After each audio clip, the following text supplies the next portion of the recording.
Buenos días, querida familia de la Alianza Cristiana y Misionera. Que el Señor les bendiga en este día, que podemos estar unidos a través de la virtualidad en este mismo sentir de clamar y orar por nuestra nación. Damos gracias a nuestro buen Dios por todo lo que hemos vivido. Como ustedes ya saben, pues tenemos ya un nuevo presidente por elección democrática, que ha sido nombrado como el futuro presidente de los ecuatorianos 2021 hasta el 2025, y es nuestro deber, más allá, amados, más allá de nuestras preferencias políticas, más allá que si era o no era el candidato de nuestra preferencia, nosotros estamos llamados a gozarnos en hacer, en vivir la voluntad de Dios en esta vida. Si de algo nosotros debemos de gloriarnos, o si algo debe de satisfacer y llenar profundamente nuestra vida, es extender el reino de Dios haciendo su voluntad. A veces es un poco contradictorio, porque los creyentes estamos pidiendo que Dios haga su voluntad, y cuando las circunstancias se muestran contrarias a lo que nosotros pensamos que es la voluntad de Dios, resulta que algunos se deprimen, algunos se enojan. Pues si hemos orado, si hemos clamado por nuestro país, y Dios, que es el que pone soberanamente y también el que quita soberanamente, ha establecido a Guillermo Lasso como el futuro presidente de los ecuatorianos, pues usted y yo estamos llamados a respetar esa autoridad y a orar también por esa autoridad. Pero más allá de esas cosas, también quiero decirles, amados, que el país no va a cambiar por un gobernante.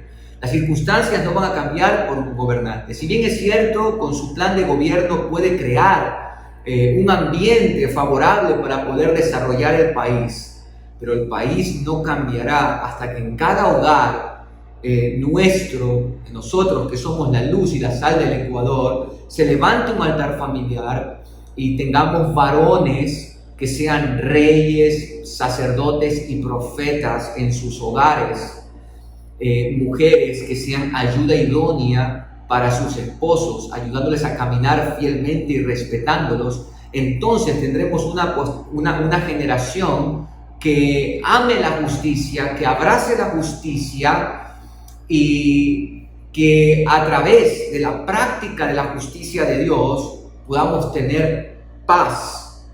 Y bueno, en medio de ese ambiente, poder seguir proclamando las virtudes de aquel que nos llamó a las tinieblas y la luz. No quiero ser pesimista y no quiero que me tenga desde esa perspectiva, pero cuando usted lee la Escritura, vamos a darnos cuenta que en los últimos días, en los tiempos finales, la maldad cobra mucha fuerza.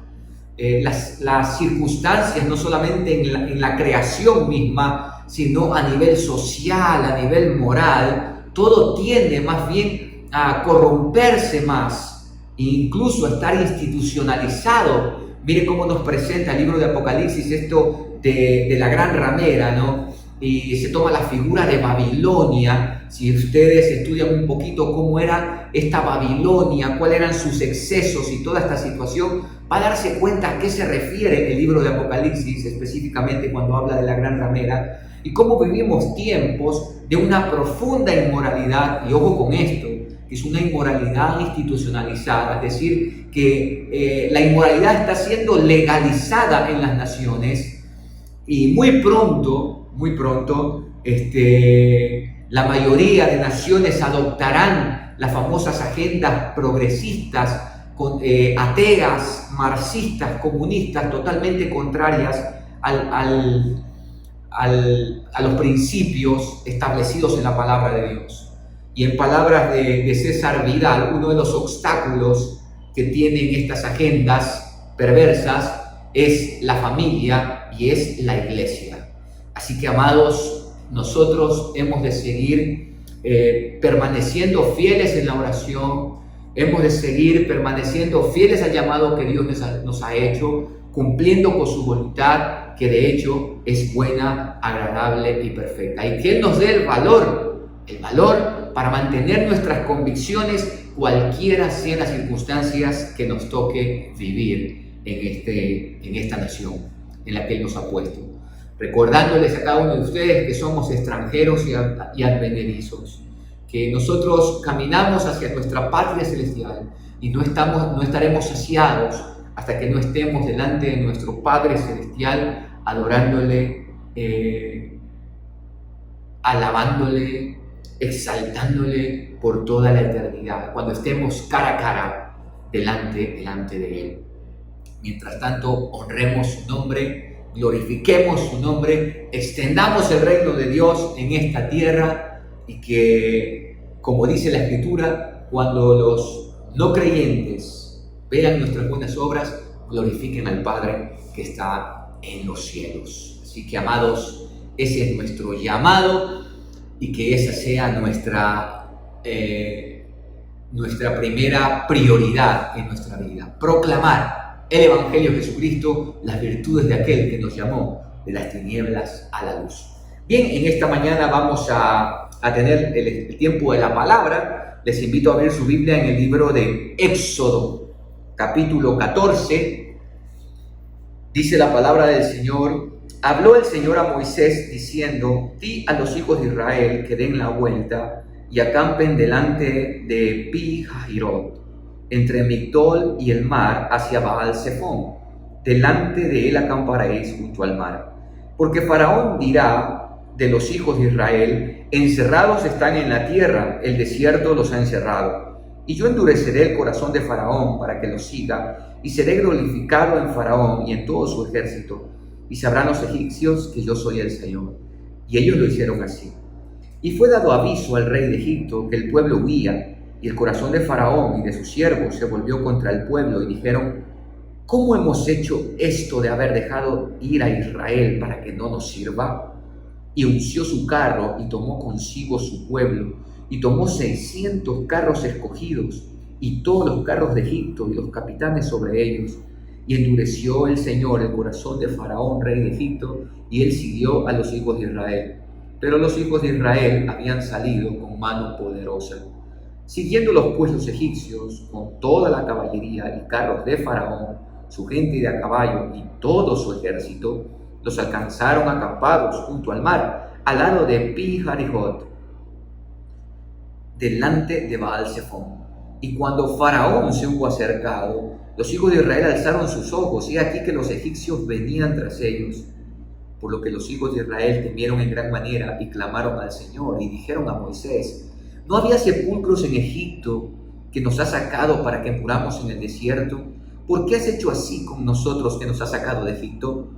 ¿No es esto lo que te hablábamos en Egipto diciendo: déjanos servir a los egipcios? Porque mejor no fuera servir a los egipcios que morir nosotros en el desierto. Y Moisés dijo al pueblo: no temáis, estad firmes y ved la salvación que el Señor hará hoy con vosotros, porque los egipcios que hoy habéis visto, nunca más para siempre los veréis. El Señor peleará por vosotros y vosotros estaréis tranquilos. Entonces el Señor dijo a Moisés: ¿por qué clamas a mí? Di a los hijos de Israel que marchen, y alza tu vara y extiende tu mano sobre el mar y divídelo, y entren los hijos de Israel por en medio del mar en seco. He aquí, yo endureceré el corazón de los egipcios para que los sigan, y yo me glorificaré en Faraón y en todo su ejército, en sus carros y en su caballería. Y sabrán los egipcios que yo soy el Señor, cuando me glorifique en Faraón, en sus carros y en su gente de a caballo. Y el ángel de Dios que iba delante del campamento de Israel se apartó e iba en pos de ellos. Y asimismo la columna de nube que iba delante de ellos se apartó y se puso a sus espaldas. E iba entre el campamento de los egipcios y el campamento de Israel, y era nube y tinieblas para aquellos, y alumbraba a Israel de noche. Y en toda aquella noche nunca se acercaron los unos a los otros. Y extendió Moisés su mano sobre el mar, e hizo el Señor que el mar se retirase por recio viento oriental toda aquella noche, y volvió el mar en seco, y las aguas quedaron divididas. Entonces los hijos de Israel entraron por en medio del mar en seco, teniendo las aguas como muro a su derecha y a su izquierda. Y siguiéndolo los egipcios, entraron tras ellos hasta la mitad del mar, toda la caballería de Faraón, sus carros y su gente de a caballo. Aconteció a la vigilia de la mañana que el Señor miró al campamento de los egipcios desde la columna de fuego y nube, y trastornó el campamento de los egipcios, y quitó las ruedas de sus carros y los trastornó gravemente. Entonces los egipcios dijeron: huyamos delante de Israel, porque el Señor pelea por ellos contra los egipcios. Y el Señor dijo a Moisés: extiende tu mano sobre el mar para que las aguas vuelvan sobre los egipcios, sobre sus carros y sobre su caballería. Entonces Moisés extendió su mano sobre el mar, y cuando amanecía el mar se volvió en toda su fuerza, y los egipcios al huir se encontraban con el mar, y el Señor derribó a los egipcios en medio del mar. Y volvieron las aguas y cubrieron los carros y la caballería, y todo el ejército de Faraón que había entrado tras ellos en el mar, no quedó de ellos ni uno. Y los hijos de Israel fueron por en medio del mar en seco, teniendo las aguas por muro a su derecha y a su izquierda. Así salvó el Señor aquel día a Israel de mano de los egipcios. Israel vio a los egipcios muertos a orillas del mar. Y vio Israel aquel grande hecho que el Señor ejecutó contra los egipcios. Y el pueblo temió al Señor, y creyeron al Señor y a Moisés, su siervo. Este pasaje, sin lugar a dudas, es sumamente maravilloso, y podemos ver, visualizar de alguna manera, imaginarnos, gracias a Dios que nos ha dado imaginación en nuestra mente, aquel evento portentoso que de hecho marcaría la vida de los que están aquí, de los que experimentaron esto, pero también marcaría la historia del pueblo de Israel. Ustedes saben muy bien que los profetas y los salmistas también siempre van a estar afirmando este hecho del pasado, la liberación con mano poderosa de Egipto, pero también este evento de cruzar el Mar Rojo en seco. Hay algunas cosas que deseo compartir con ustedes en esta mañana. En 3 ocasiones en este pasaje se nos dice que el Señor endurecería el corazón de Faraón. Yo he escuchado decir algunas cosas al respecto, y se tiende a pensar que Dios lo endureció como que si Faraón fuese una especie de robot y Dios pone un chip que lo endurece para Dios mostrar y glorificarse allí. Bueno, algo importante que tenemos que tener en cuenta es que la revelación de Dios que Dios nos ha dado a través de su palabra trata de llegar a nosotros con un lenguaje que podamos entender, de tal manera que podamos acercarnos un poco a la profundidad de lo que Dios está revelándonos en la palabra. Claro, si uno lo lee así nada más, podría llegar a estas conclusiones totalmente erradas, como que Dios hace lo que Él quiere. Aunque, permítame decirle acá, que si Él hiciera lo que Él quiere, está en todo su derecho, porque Él es soberano. Y su naturaleza, que es santa y bondadosa y justa, no tendría que tener reparo alguno o motivo alguno de duda de parte del hombre. No obstante, cuando la Escritura señala esto, es que lo que Dios ha hecho, el mensaje que Dios le ha dado a Faraón a través de Moisés, de dejar salir a su pueblo, ya ese mensaje endurecía el corazón de Faraón. En otras palabras, el corazón de Faraón ya estaba endurecido, y cada acto de Dios lo que hacía era endurecerlo más. Alguien dijo muy acertadamente que el mensaje de Dios, o cuando Dios comunica o proclama su palabra, tiene diferentes reacciones en el corazón. Si es un corazón como el cemento, lo que hace el sol en el cemento es endurecerlo. Pero si es un corazón como el hielo, lo que hace el sol en el hielo es derretirlo, ablandarlo totalmente. Entonces, amados, Faraón, que era un hombre que se creía a sí mismo Dios, descendiente de Ra, imagínense, se atrevió a decir: ¿quién es el Señor para que yo deje ir? En otras palabras, ¿quién es este que me habla si no hay otro mayor que yo aquí? Y Dios se glorificó. Dios le mostró a Faraón quién realmente es el Señor, quién realmente es el que gobierna. Así lo dice el texto: yo me voy a glorificar, yo le voy a mostrar a Faraón quién es el Señor. Ahora bien, también vemos acá, pasando ya el asunto de Faraón, vemos la actitud del pueblo de Israel. Vemos que se angustiaron, vemos que temieron. Ellos no sabían cómo salir de esa situación tan complicada. Y dice el verso 11 que comenzaron, y ese va a ser el talante del pueblo de Israel, ¿no? Constantemente quejarse y decir que mejor estaban en Egipto, que por qué lo sacaron de Egipto. La pregunta que quiero plantearles a ustedes esta mañana es: ¿cómo nosotros podemos glorificar a Dios en medio de la angustia y del temor? No estoy juzgando al pueblo y decir que si yo hubiese estado ahí, como solemos decir, yo no hubiera actuado de esta manera. Realmente creo que hubiera actuado de la misma manera. Pero ¿cómo nosotros, tal como dijo el apóstol Pablo, que todas estas cosas han sido escritas para enseñarnos a nosotros, para no ir bajo en ese mismo camino de incredulidad, cómo nosotros podemos glorificar al Señor en medio de la angustia y del temor? Primero, en el verso 13, Moisés le dice al pueblo que estén firmes y que vean la salvación que el Señor les daría. Era el Señor el que los sacó de Egipto. Así dice la palabra más adelante en Éxodo 20: yo soy el Señor tu Dios que te saqué de tierra de Egipto, de la esclavitud en Egipto, de casa de servidumbre. Es el Señor que los sacó. Y el Señor que los sacó es el Señor que los iba a cuidar, es el Señor que los iba a proteger. De hecho, aquí estamos viendo que una columna de fuego los alumbraba en la noche y una nube en el día para que el sol no los fatigara y no murieran en el desierto. Es decir, que el cuidado y la provisión de Dios estuvo desde el momento que ellos salieron de Egipto. Ahí estaba su pródigo amor, su pródigo cuidado por el pueblo. Sin embargo, cuando vino la circunstancia difícil, inmediatamente reaccionaron olvidando lo que Dios había hecho ya. Porque así dice la palabra, que Israel había salido con mano poderosa, dice el verso 7.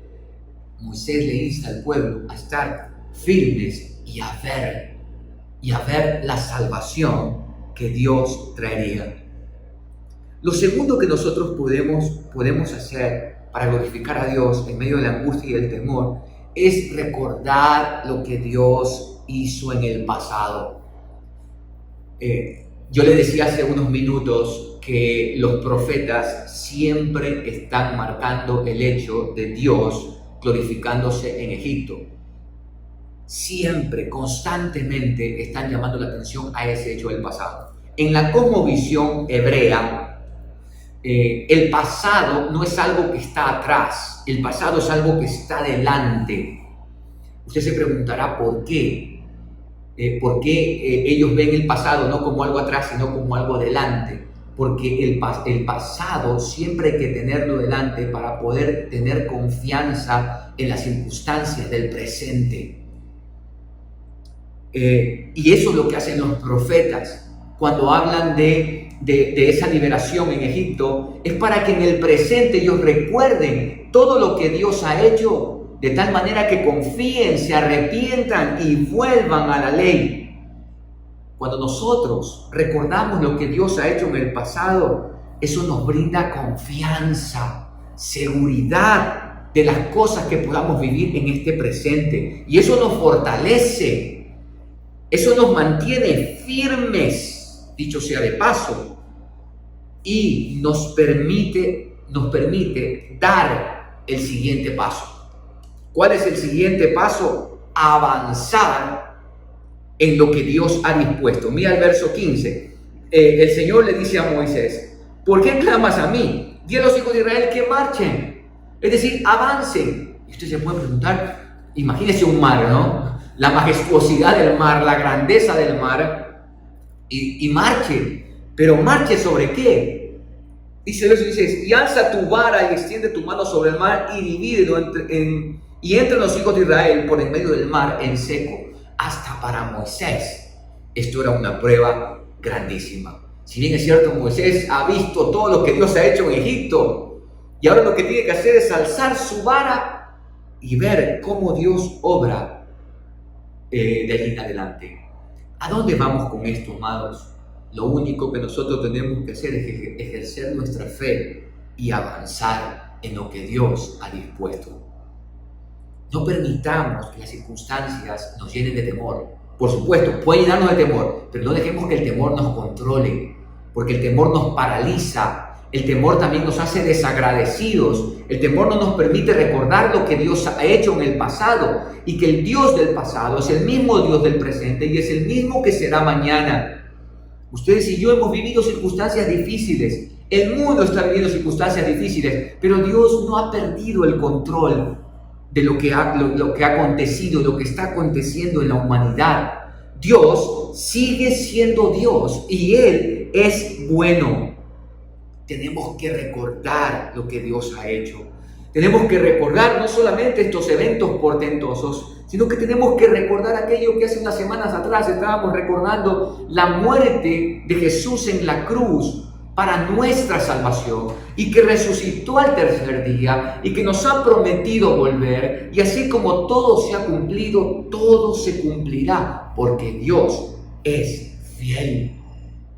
Él es fiel a la alianza, Él es fiel al pacto, Él es fiel a sus promesas. Él no es hombre para que mienta, ni hijo de hombre para que se arrepienta. Entonces, para recapitular, ¿cómo podemos glorificar a Dios en medio de la angustia? Estando firmes y ver lo que Dios va a hacer. Tenemos que pedirle a Dios ojos espirituales para que nos permita ver lo que Él va a hacer, lo que Él ya está haciendo. Hay un principio, esto en el libro Mi experiencia con Dios, Blackaby, habla de 7 realidades.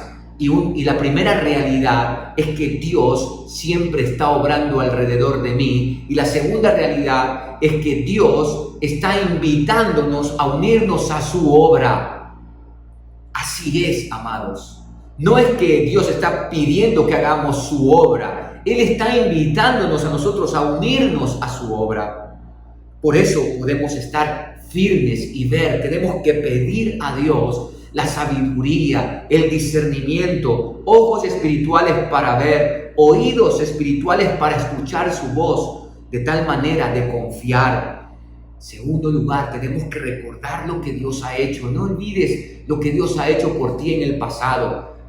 Aquel evento hace más de 2000 años.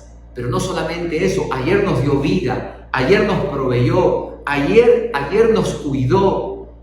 Amados, ya el día de ayer fueron bendiciones que Dios dio a nuestra vida. Debemos recordarlas siempre, porque eso nos va a dar confianza, eso nos va a fortalecer para el tercer paso, creer y hacer su voluntad.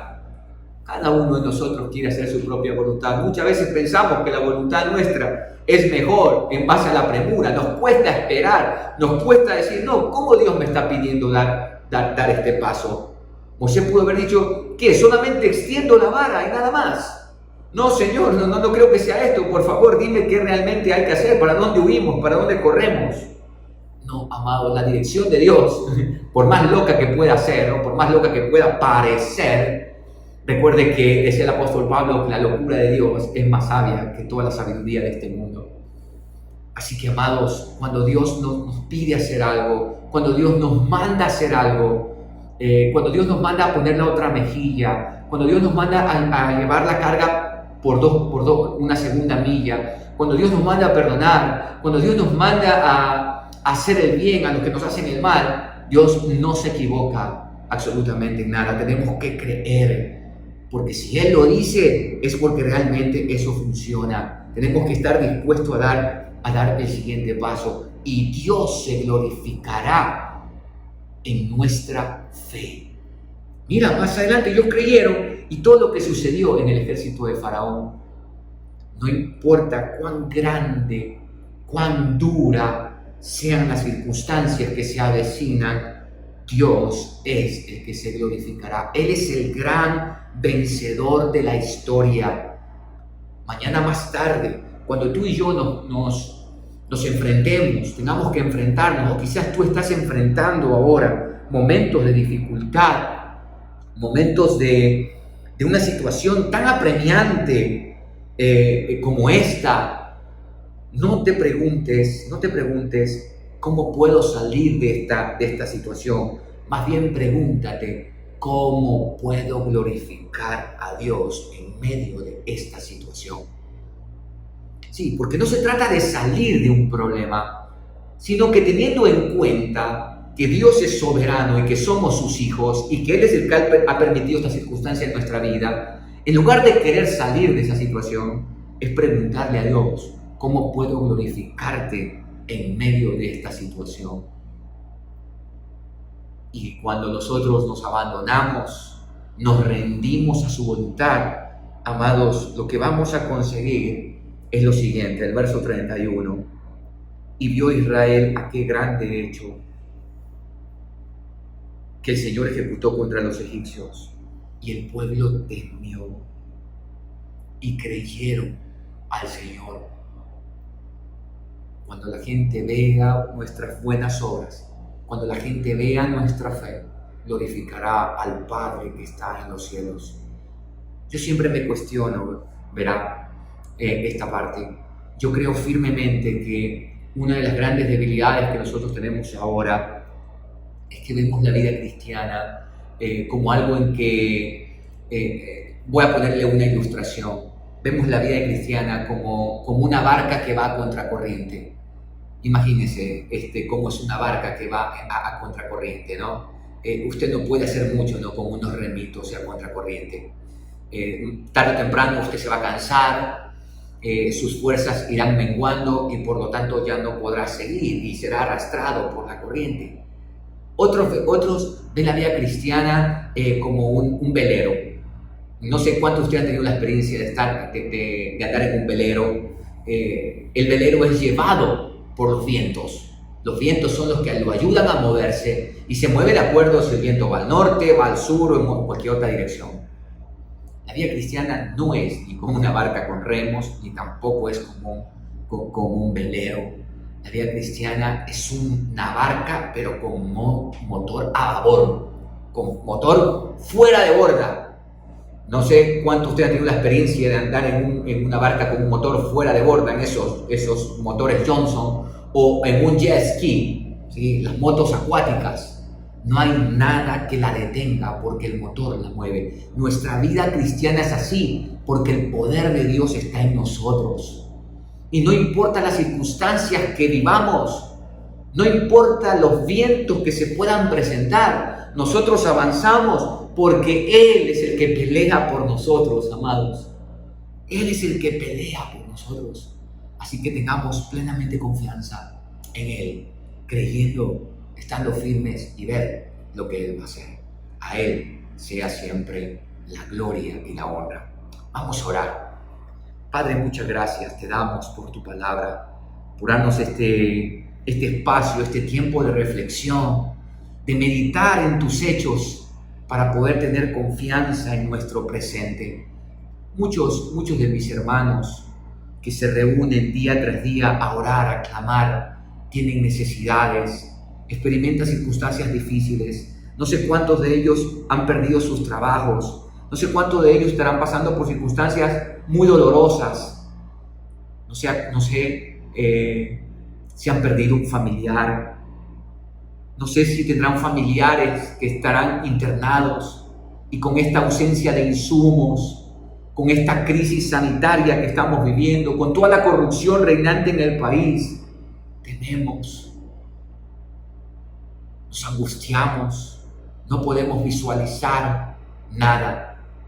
Pero tú nos invitas en esta mañana a ver lo que tú vas a hacer, lo que tú estás haciendo, lo que tú harás. Señor, tú nos estás haciendo un llamado a creerte, a confiar en lo que tú has hecho en el pasado. Es fácil confiar en los momentos cuando todo está bien. Sí, ¿quién no confiaría cuando todo marcha bien? Pero es en el desierto, es en la escasez, en donde realmente que podemos ver tu mano. Es cuando no hay probabilidades de vivir, cuando realmente podemos ver tu gloria, Señor. Llévanos, Padre, de tal manera que podamos ver y ser fortalecidos en la gracia, como dice tu palabra, Recordar lo que tú has hecho nos da confianza, nos fortalece y nos permite dar ese paso de creer, avanzar en lo que tú has establecido en tu voluntad.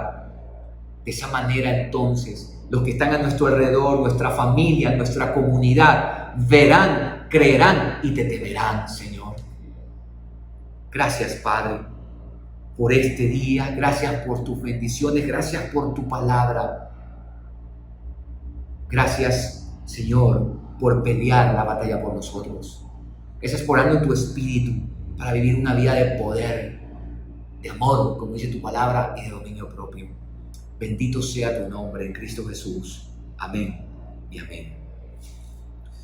Bien, amados, vamos a tener nuestro tiempo de oración. En este primer tiempo de oración vamos a orar por las diferentes comunidades cristianas, evangélicas, fundaciones también que continúan realizando donativos de amor a las personas de escasos recursos económicos. Oremos para que el Señor siga proveyendo de lo necesario para que se lo continúe haciendo. Los recursos pueden escasear, amados, pero cuando tenemos las manos abiertas, Dios siempre las va a llenar. Nuestro Dios es abundantemente y sobreabundantemente generoso. Así que vamos a orar en este primer tiempo por todas estas iglesias y fundaciones que continúan haciendo la obra de ayudar al que más lo necesita. Padre, nos acercamos a ti por los méritos maravillosos de nuestro Señor Jesucristo, en quien están escondidos todos los secretos de la sabiduría, del poder, de la majestad de Dios. Gracias, Señor, porque tú nos has mostrado durante este tiempo tu provisión, tu fidelidad. Aún en la muerte misma hemos podido sentir tu consuelo, tu gracia que nos fortalece. Señor, queremos rogarte por las iglesias, las comunidades, también por las distintas fundaciones que después de un año de pandemia y un poco más, continúan haciendo donativos a las personas de escasos recursos económicos. Padre, oramos para que tú las bendigas, oramos para que tú las sustentes, oramos para que tú las fortalezcas y oramos para que tú llenes, Señor, sus cámaras, llenes sus habitaciones con todo lo necesario para continuar bendiciendo al huérfano, a la viuda, al desamparado, tal y como lo expresa tu palabra. Señor, gracias por el sentir que has puesto en cada corazón de tus hijos de bendecir a los que están a nuestro alrededor, de bendecir a nuestros hermanos en la fe, de bendecir a los que no te conocen, de dar un pan al hambriento, de dar agua al sediento, de dar vestido al desnudo, de cobijar, Señor, al desprotegido, de alzar la voz por los que no tienen voz. Padre, continúa, Señor, bendiciéndolos. Continúa, Señor, fortaleciéndolos para que puedan ejercer esa labor para la gloria y la honra de tu santo nombre. Señor, entendemos que tuyo es no solamente el reino y el poder, sino que tuyos también son los recursos. Del Señor es la tierra y su plenitud, el mundo y los que en él habitan. Tú eres el que puede mover los corazones, oh Dios, de tal manera que se cumpla con tus designios, con tu sagrada y perfecta voluntad. Oramos, oh Padre, para que te creamos y continuemos siendo generosos con lo que tú generosamente también nos has dado. Hemos sido bendecidos para bendecir. Hemos sido bendecidos para ayudar a otros. Hemos sido alcanzados para alcanzar a otros. Hemos sido, Señor, revestidos para nosotros vestir a otros. Gracias, Padre, que tu justicia sea diáfana en tu pueblo, en el nombre de Jesús. Amén y amén.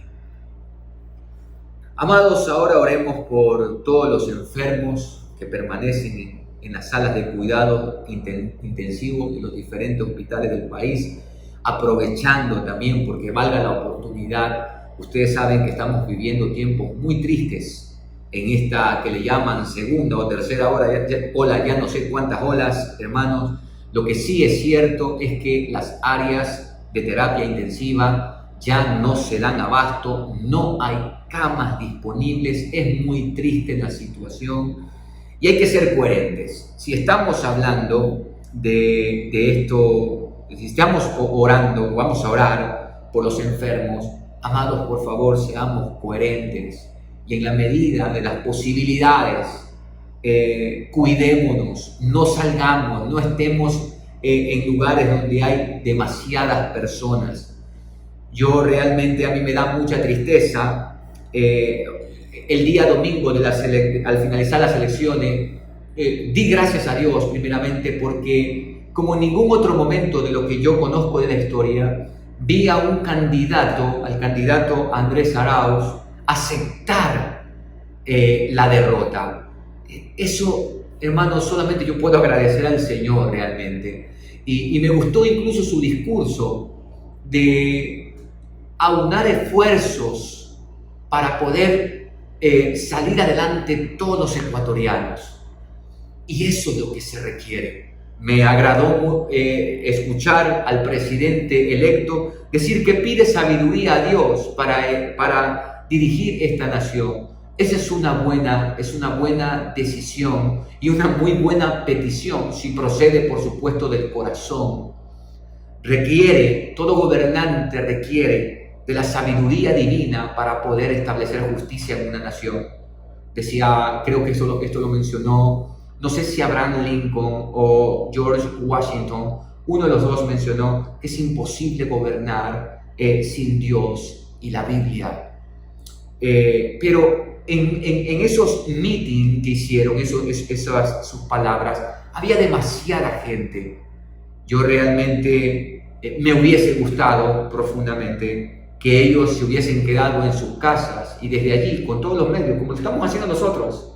Hoy está la tecnología y poder haber dado gracias y llamar a los militantes de cada uno de los partidos a quedarse en sus casas, porque realmente la situación es preocupante. Pero bueno, esa es una expectativa. Es importante tener en cuenta, amados, de ser coherentes cuando pedimos por esto. Vamos a orar. Padre, queremos rogarte ahora por todas aquellas personas que permanecen en las áreas de cuidado intensivo de los diferentes hospitales del país. Señor, es muy triste la situación. No solamente porque no hay la suficiente capacidad, sino también porque no hay los insumos necesarios. Y la medicina, Señor, tristemente escasea y algunos se aprovechan de esto para enriquecerse a costa del dolor de la gente. Señor, yo con profundo dolor observo esto y digo como el salmista, Señor, ¿qué es el hombre para que tú tengas de nosotros memoria? Somos corruptos, somos malos, Señor. Pero en medio de todo eso te acercas tú y por eso clamamos a ti, por aquellos que están enfermos. Ten misericordia, Señor. Mira tú que estamos vulnerables en la salud. No hay lo necesario. Pon tu mano de gracia y fortalece primeramente a los médicos, enfermeras, personal de limpieza y administrativo. Y Señor, levanta a los enfermos, sánalos, Señor, que tu mano sanadora se extienda por cada unidad médica del país y que traiga sanidad, Señor, pero también trae coherencia a nosotros, los que estamos sanos, para cuidarnos, para guardar las medidas de distanciamiento, para no dormirnos en los laureles, como solemos decir, sino ser empáticos con aquellos que están sufriendo. Te lo rogamos, Padre, en el nombre de Jesús. Amén y amén. Amados, en este tercer tiempo vamos a orar por las misiones transculturales, nuestros misioneros que se encuentran predicando las buenas nuevas de salvación en algunos lugares del mundo. y que el Señor los siga fortaleciendo, los siga animando en medio de toda la situación y puedan seguir ejerciendo el ministerio. Que el Señor les dé la creatividad también para en medio de una pandemia como la que estamos viviendo, ser creativos, ser inteligentes, ser astutos para seguir predicando las buenas nuevas. Oremos por nuestros queridos misioneros. Padre, ahora queremos rogarte por las misiones transculturales y viene a mi mente, Señor, Jairo y Leila, la familia Muñoz da Silva. Te rogamos por ellos allá en Senegal. Oramos que tú los guardes, los bendigas. Lo mismo a Carlos y Silvia y sus hijos en Israel. Que tú los guardes, que tú los fortalezcas. Gracias, Señor, por la labor que tú haces a través de ellos en diferentes contextos. Jairo y su familia en el contexto musulmán, allá con los Ismaeles, con la descendencia de Ismael, y nuestro querido Carlos con la descendencia de Isaac. Señor, gracias porque nos permites servir a ambos pueblos, a quienes tú amas, oh Dios, y a quienes buscas que se arrepientan. Bendice a nuestros misioneros, oh Señor. Guárdalos de todo mal, líbralos de toda tentación, dales discernimiento y capacidad, dales astucia para llevar el mensaje del Evangelio en medio de las tinieblas en las que viven. Oramos, Señor, por aquellos nuestros misioneros que están entre nosotros y que por motivo de la pandemia no han podido salir. Algunos ya preparados para salir, como es el caso de Luis Felipe Rixa y su familia, que irán a Senegal para comenzar implantando el proyecto ahí en Popenguine. Gracias, Señor, por su vida. Desde ya te agradecemos que tú los guardes, que tú los dirijas. Y oramos por los que se encuentran aquí: Keila, Isabel, Juan Fernando, su esposa, Elizabeth, Kaisa también, Señor, Rocío de la S, entre otros. Padre, que tú los guardes, que tú los bendigas, que tú los fortalezcas y que ellos continúen haciendo la misión, pues la misión es donde estamos nosotros, tus hijos. Gracias, Señor. Síguenos proveyendo de todos los recursos necesarios para sustentarlos. Como alguien bien dijo, ellos están en el campo, nosotros, Señor, acá, desde este lugar, estamos sosteniendo la cuerda para que ellos hagan la labor. Te bendecimos, Padre. Oramos para que las iglesias de la Alianza Cristiana y Misionera, como nos llamamos, seamos esa iglesia misionera. Apoyemos a nuestros misioneros con nuestra ofrenda transcultural, de tal manera que el Evangelio llegue hasta lo último de la tierra. Te lo rogamos en el nombre de Jesús. Amén y amén. Amados, en este cuarto tiempo de oración vamos a orar por las sesiones permanentes que, como usted sabe, ya vienen realizando los COE de cada cantón. El COE nacional, pero también los COE de cada cantón, de acuerdo a cómo se estén presentando esta situación. Y usted sabe que el Distrito Metropolitano de Quito está altamente preocupado por la situación epidemiológica. Hay un incremento terrible y no se dan abasto, hermanos. Oremos para que Dios les conceda sabiduría e inteligencia a estos COE, de tal manera de tomar medidas reales, quizás no debo usar la palabra reales, porque al final sí se las ve, medidas sabias, inteligentes, porque a veces es incongruente. Te cierran los gimnasios pero están abiertos los moles, y los moles están con un poco de gente allí, con aire acondicionado, encerrada. Te cierran los parques, los lugares abiertos, y estos lugares acá te lo saben. Eso no hay congruencia, amados. Entonces oremos para que Dios les dé astucia también, sabiduría, inteligencia para las medidas que deben de tomar. Padre, queremos rogarte ahora por las sesiones permanentes que realizan los COE para tomar las medidas con asunto a esta pandemia. Y especialmente oramos por nuestra capital, por Quito. Señor, que tú les des inteligencia, les des sabiduría para las medidas que deben tomar. y allí a cada uno de los cantones, Señor, hay cosas que son incongruentes. Ayúdales, Padre. No es fácil. No estamos juzgándoles, no estamos criticándoles. Queremos rogarte para que tú los dirijas de tal manera que puedan hacer una buena labor y que los ciudadanos, Padre, nos sujetemos, que podamos también ser coherentes, apoyar, Señor. Sé que es desesperante, yo mismo me desespero, Señor. Hay cosas que no me parecen, hay cosas que son incongruentes y te rogamos también, Padre, por todas estas cosas para que tú los dirijas. Ponemos en tus manos la vida de cada ecuatoriano, Señor, y la vida de cada una de las personas que son parte de estos COE, tanto nacionales como cantonales. Te damos gracias por sus vidas, en el nombre de Jesús. Amén y amén.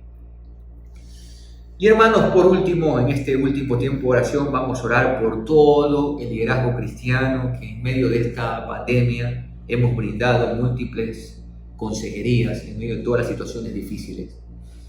Yo creo firmemente, amados, que es el tiempo propicio de la iglesia, porque nosotros somos la luz y la sal de la tierra, pero también somos los que tenemos al Consolador para brindar consuelo a los que están a nuestro alrededor.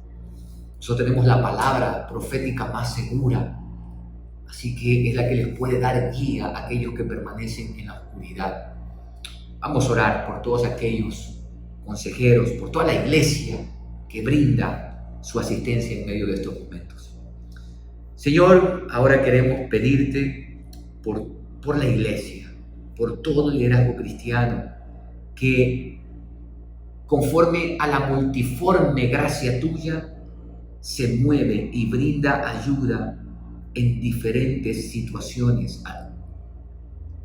No solamente en el asunto social del alimentar, sino también en el asunto emocional, mental y espiritual, en las múltiples consejerías, en medio de las situaciones difíciles, en medio de hogares que están quebrantados, en medio de la muerte, brindar consolación, brindar esperanza. Creo que es el tiempo nuestro, Señor, de acercarnos al que sufre. Ayúdanos y concédanos la sabiduría, la fortaleza, porque el poder ya nos los has dado, Señor. Tenemos todos los recursos, tenemos el Espíritu Santo, el Consolador, tenemos tu palabra, tenemos tu presencia acompañándonos todos los días, Padre, en nuestra labor. Gracias, Señor, por lo que tú has hecho y por lo que tú continúas haciendo. Que no esperemos que otros lo hagan, que seamos actores, no simplemente espectadores de la situación.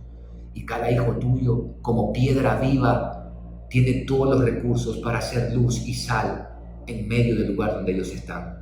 Que la iglesia entera, Señor, que somos todos tus hijos, podamos desempeñar nuestros dones, podamos abrir nuestra boca y proclamar las virtudes de aquel que nos llamó a las tinieblas a la luz.